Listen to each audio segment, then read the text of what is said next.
واقعہ کربلا کا ذکر سنتے ہیں تو کچھ وقت کے لیے آنکھوں میں آنسو آ جاتے ہیں، مگر کیا ہم ان کے دکھ کو محسوس کرنے کی صحیح معنوں میں کوشش بھی کرتے ہیں؟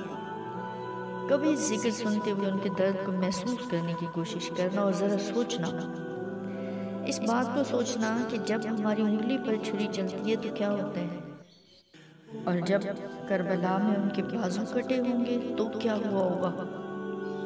ذرا اس بات کا بھی احساس کرنا اور ان کے درد کو محسوس کرنا۔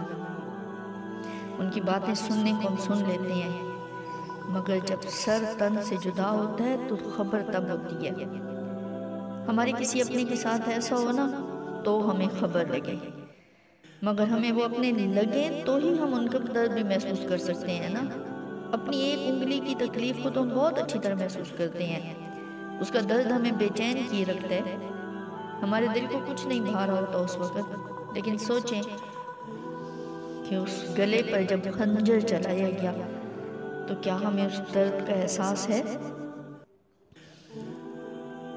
ہم نے تو ان کے درد کو اتنا بھی محسوس نہیں کیا جتنا ہم نے اپنی انگلی کے کٹنے کے درد کو محسوس کیا ہوتا ہے۔ کہنے کو ہم بہت کہتے رہتے ہیں، ہم غلام ہیں، ہم قربان ہو جائیں، ہم رسول صلی اللہ علیہ وآلہ وسلم کے غلام ہیں، صدقے، مگر ان کی کوئی بھی بات، کوئی بھی درد کیا ہمارے دل کو اس طرح سے لگتا ہے؟ اگر نہیں لگتا تو شاید ہمارے دل پتھر ہو گئے ہیں۔ جو کلمہ ہمیں پڑھایا گیا وہ ہمارے دل تک تو اترتا نہیں ہے۔ اس کلمے کو ہم نے دل میں اتارا ہوتا تو اس سے ہمارے دلوں کی زمین زرخیز ہوئی ہوتی، دل نرم ہوتے، ہمارا دل نرم نہیں ہوتا، اس لیے ہمیں احساس نہیں ہوتا کہ کیسے چھوٹے چھوٹے بچے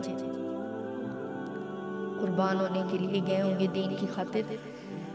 کیا ہم اپنے بچوں کے حوالے سے ایسے کبھی سوچتے ہیں کہ ان کو اس طرح سے بھیج کے قربان کر دیں دین کی خاطر؟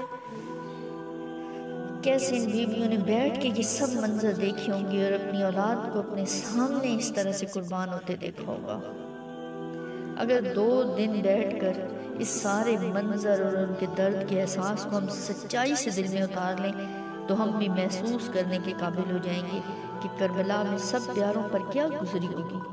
ہم تو 2 دن کے لیے آرام دہ سحر اور ہر سہولت سے مزین سفر بھی کر لیں تو ہماری مظلومیت کا احساس قدم نہیں ہوتا کہ ہائے ہائے تھک گئے، یہ ہوا وہ ہوا۔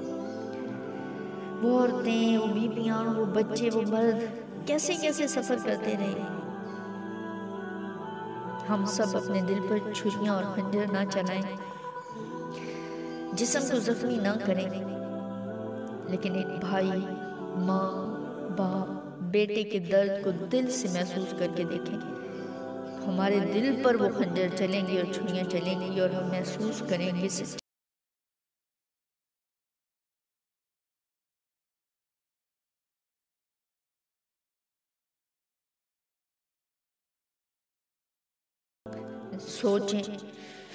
سوچیں کہ وہ کیا منظر ہوگا جس میں معرکہ ختم ہونے کے بعد یزیدی فوج حسین کے قافلے کے باقی افراد کو لے کر چلے گئے ہوں گے، اور کس طرح سے سر مبارک کو ساتھ لیا ہوگا نیزے